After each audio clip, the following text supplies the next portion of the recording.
Hey guys, Ducks Hockey and More is coming back at you with a new Anaheim Ducks update. Stick around for this one, guys, will you?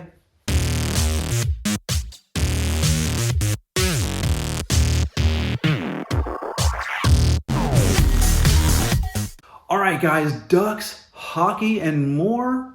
Everybody that's a good Ducks fan, a true Ducks fan, knows already. I'm a little bit late in the game here.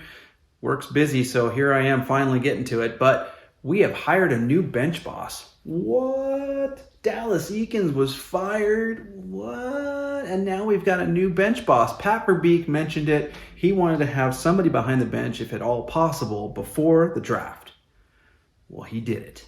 Greg Cronin. Okay, Greg Cronin, guys, is our new bench boss. Now, if you haven't already watched some of the video of his interviews, go and watch those, okay? You got to watch it and listen to it, and you can see it kind of gives you an insight into who he is as a coach, okay? The type of person he is. Don't forget, McIlvain was hired to be the new bench boss down in San Diego, and Greg Cronin is the new bench boss in Anaheim.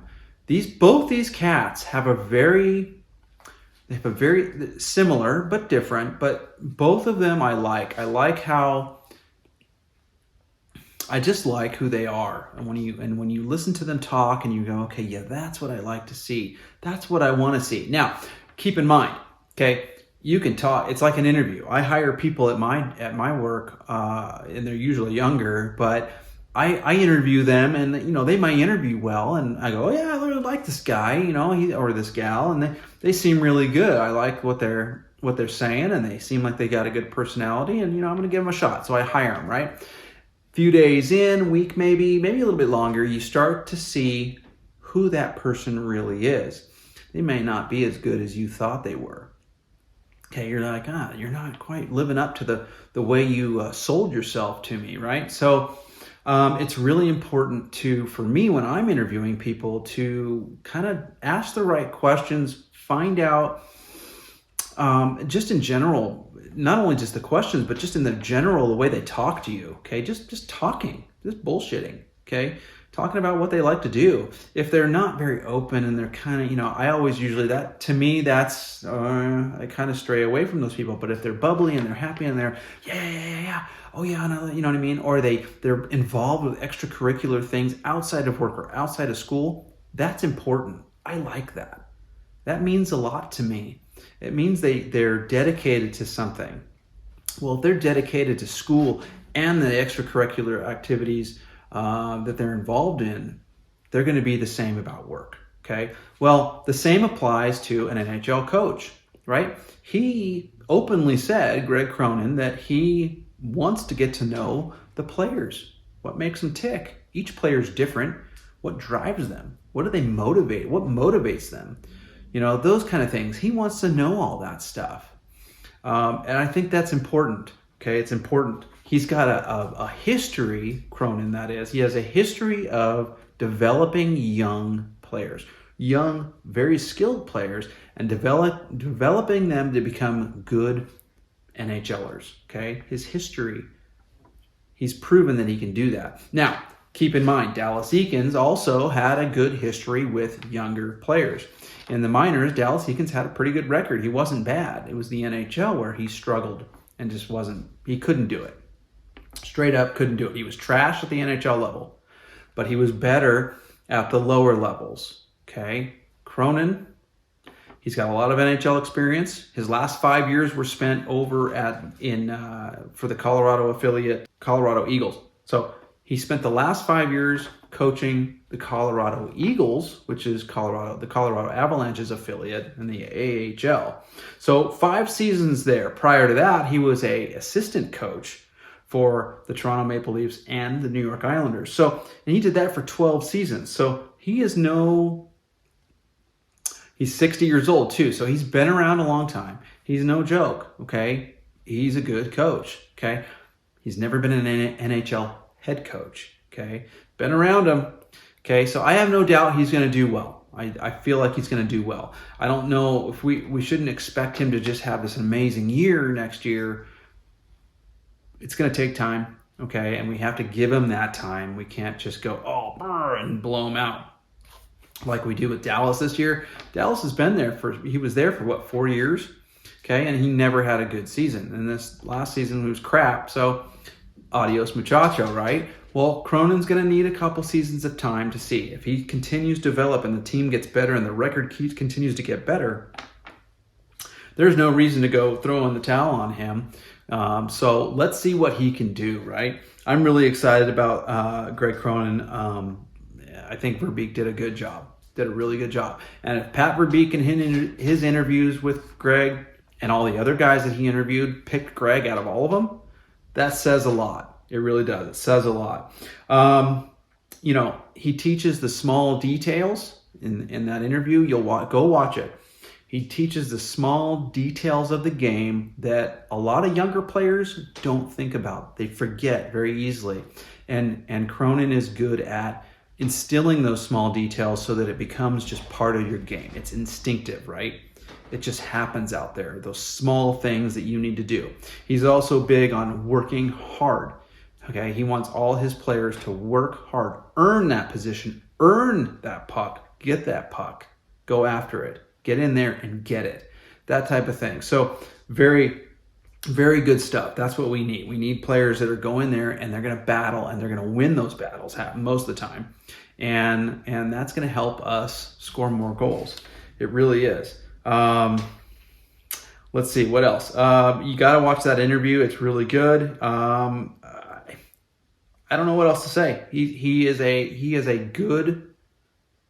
great reputation as an assistant.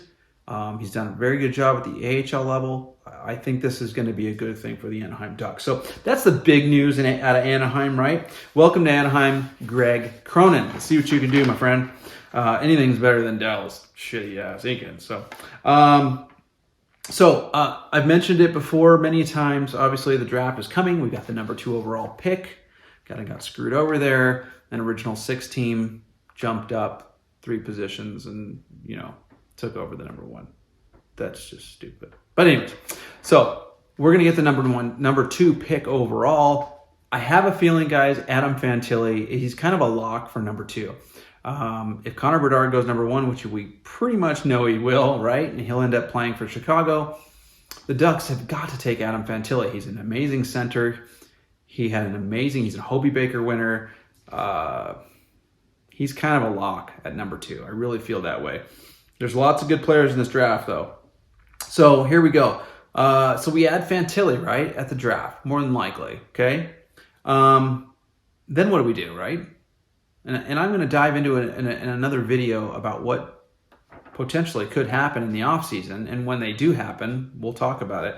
But one of the big ones that's out there right now is John Gibson. Now, we've talked about John a million times and how he wants out. He deserves to play for a better team.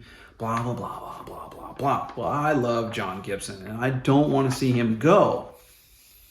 But he has just formally announced, apparently, to the Anaheim's management, Verbeek, and everybody involved who makes those decisions, that he wants a change of scenery. He wants to get out. He wants to win. He's got 4 years left on his current contract, and that contract carries a $6.4 million a year gig. So it's an expensive gig. He's a good goalie. Bob Murray signed him long term and locked him up at a good price, right? So what do we do? Where does he go? Are we going to move him? I have a feeling Pat Verbeek's going to get a lot of phone calls for John, but there is a lot of rumors out there that I'm reading that there are a lot of goalies that could be on the move. So John's not the only one. It's not like he's the only one true number 1 that a team can go after. There's going to be other ones, okay? Connor Hellebuck's name's been thrown out there as Winnipeg may be shopping him. Jonas Korpisalo may not stay in LA. There's lots. Tristan Jarry, he may not be in Pittsburgh for very much longer. John could potentially go to Pittsburgh and replace him. So what's gonna happen? I think the Ducks will probably, at $6.4 million a year, the Ducks are probably going to have to retain a portion of that. Probably knock it down to about $5 million the other team will have to pay for, and we'll hold on to that other 1.4 for a few years, but we have to do that for 4 years. Keep that in mind. So that's not a ton of money. Might be worth it to just do that and hold on to that money and move him. I really feel like we need to get a goalie in return. So if we move John, let's say he goes to Pittsburgh, Tristan Jarry comes to Anaheim, right? Now, Jarry, he's good. I know he's good. He's had good seasons. He sucks in the playoffs. He's never had really good success in the playoffs. But he still is a good number one goaltender. And he can share that role, a good tandem of Dostal and Jarry, if he goes to Pittsburgh, John, that is. That's a potential out there, right? Pittsburgh's got a new president of hockey operations, Kyle Dubas, who used to be in Toronto, no longer in Toronto. He is now the president of hockey operations in Pittsburgh. What's he going to do? Is he going to shake it up? More than likely. Tristan Jarry is going to be a UFA, so he's going to have to do something with them, and I don't think he's going to stay. So that could be really where John goes, and it would be kind of fitting in the sense that that's where he's from, playing for your hometown. I'm sure that's what John would like the most.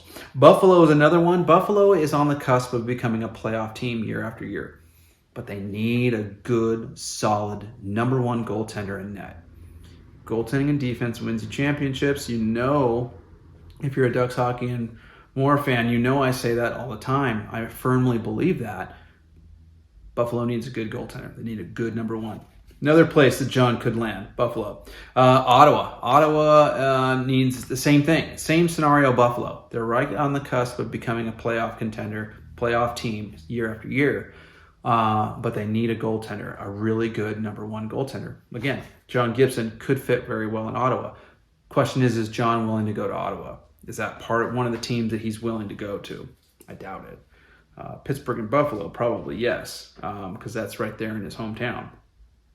So it'll be interesting to see what happens. Okay, I mean the truly interesting thing out of Ottawa for me is Alex DeBrincat and a John Gibson trade. Man, that would be awesome. But there is a lot of stuff going on out there. DeBrincat and the Detroit Red Wings are strongly connected to each other right now. So that could be where DeBrincat ends up, in Detroit. But man, what a great trade that would be, to just say, hey, you can have John, we'll take DeBrincat, you know what I mean, and do the swap. But Ducks fans, hey, it's coming. Draft is almost upon us. Number 2 pick. Okay, we've got 3 second-round picks this year too. Is Verbeek going to shed some of those, trade them, try to get some players? When you've got 3, that's some clout. That's some collateral right there for sure, to try to find yourself a halfway decent, NHL or NHL ready type of guy from another team. So 3 second-rounders, if we use them all, that's good. That stockpiles even more prospects, right? We can also use it to trade for another player from another team. So a first rounder, number 2 overall, 3 second rounders, and then a whole slew of more beyond that. So it's going to be a great draft for Anaheim. Obviously, the big part of that is the number 2 pick. That will be exciting to watch. And then free agency, guys, July 1st. We're going to see what happens there. Remember last season, Ryan Strome, Frank Petrano. And I like both those players. I think it would be foolish for Pat Verbeek to move them yet. I think that they did well, okay? And I think we should hold on to them and just get some other players, bring in some scoring. We've already got Terry, Zegras, Drysdale hopefully stays healthy all next year. We've got defensive prospects galore coming up through the system. Not sure how many of those are going to be playing next year. Maybe Jackson Lacombe, maybe Hellison. We did see a little bit of Hellison there at the last, and then Urho Vakanainen also is in the mix. So, but what you keep in mind, when you've got a plethora of young prospect defensemen, you can use those as trade pieces as well. So, you bring in a good scoring winger and you give up a good defenseman prospect and a second round pick. You know what I mean? So those are the kind of things I want to see happen. It's hard to see some players go because you really like them, but at the same time, if you can bring in pure, goal scoring, a 30 goal scorer winger and give up a pick and a prospect that really hasn't had much NHL time yet, fucking A, you do it, right? Let's do it. Let's make this team better instantly, okay? Because we've got a new coach, we've got the number 2 overall pick, and I'll tell you right now, if we take Adam Fantilli, look to see his number and name in an Anaheim jersey come opening night. I really don't think that we need to develop him anymore. He does need to get bigger and stronger, but he's been playing with adults, and so it's not like he's a Connor Bedard who has not been playing with adults, okay? Adam Fantilli is a different type of player. He can come in, boom, and start playing right away, okay? So it'll be interesting stuff. I can't wait to see what happens. Ducks fans, you gotta help me out and blow this channel up. Ducks hockey and more. Even if you're not a Ducks fan, help me out. Smash the like button, comment on anything. I will return those comments. And if you haven't already, subscribe. Go down there and subscribe. Do it, man. Help me blow this channel up. I need you guys and your help to do it. So thanks again for watching. I'll see you guys on the next one. See ya.